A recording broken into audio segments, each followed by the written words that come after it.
The stolen stars of Matariki. Behind dusty orange hills, where the sky stretches down to the sea, there's a magical, wild, windy place called Te Matahapoku. Some people call it Birdling's Flat. Te Rerehua and Sam often stay at Te Matahapoku with their grandma and Paua. Te Matahapoku beach isn't sandy or shelly. Te Matahapoku beach is stony. It's made of trillions upon trillions of grey stones. There are as many stones on Te Matahapoku beach as there are stars in the sky.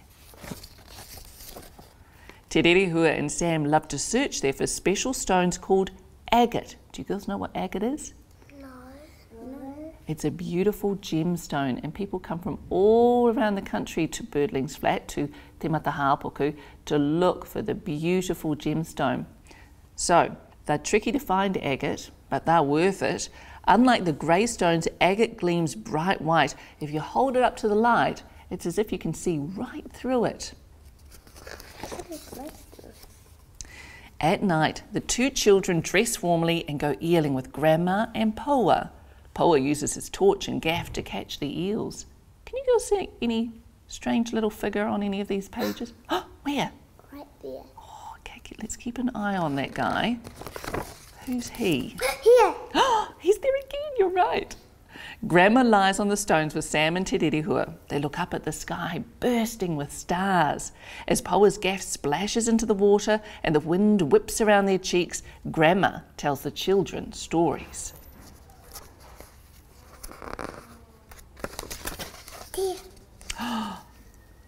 One night, as they watched the moon slip behind the wispy night clouds, something caught Grandma's eye. You'll find out.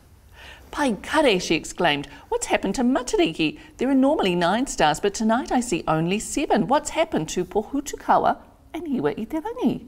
So look, there's the stars. 1, 2, 3, 4, 5, 6, 7 stars, but Pohutukawa and Hiwa i te rangi are missing. Let's keep reading, and you can. Something to do with the guy that we saw on the pages. It could do. Shall we find out?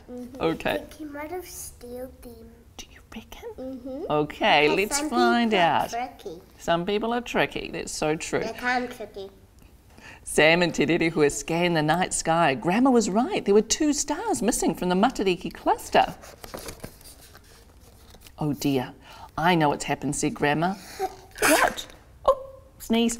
What? What? Te Rerehua asked breathlessly. It's those blimmin' patupaiarehe that live up in the hills. They've been stealing the stars again. Do you know what a patupaiarehe is? Oh. What is it, Bella? It might be a magical person that steals powerful things out the sky. What great thinking. What excellent thinking. A patupaiarehe is like a fairy. Just like a fairy. Bit of a mischievous fairy. Stealing the stars? Sam looked doubtful. Grandma pulled the children in close. You know how you go searching for agate? Well, they're special because they're tiny pieces of star. Yeah. The patupaiarehe steal the stars and hide them among the grey stones of Te Matahapoku. That's why they're so hard to find. Just then, they heard giggling and laughing.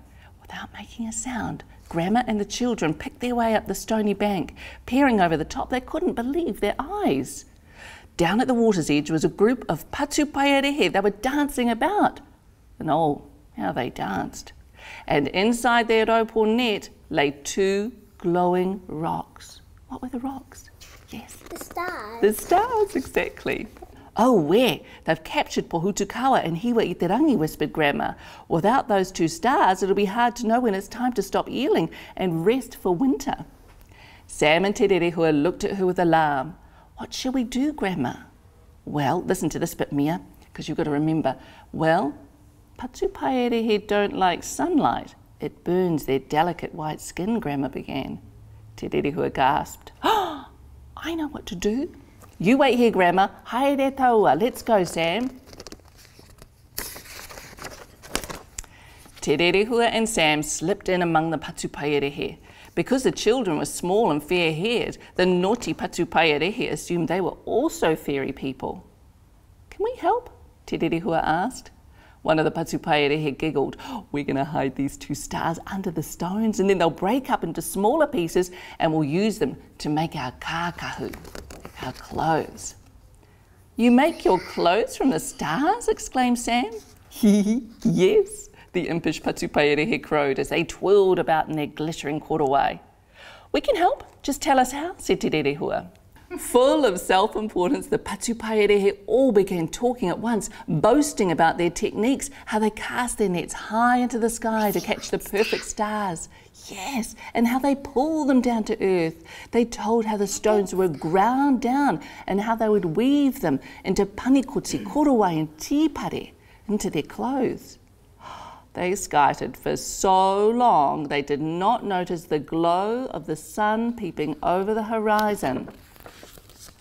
Oh look, said Sam casually, it's nearly daytime. The Patupaerehe shrieked, the sun, oma, oma. Why are they worried? What's going to happen?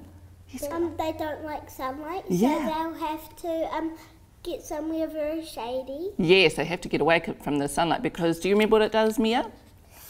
Makes their skin burn. Yeah, burns their skin, yes.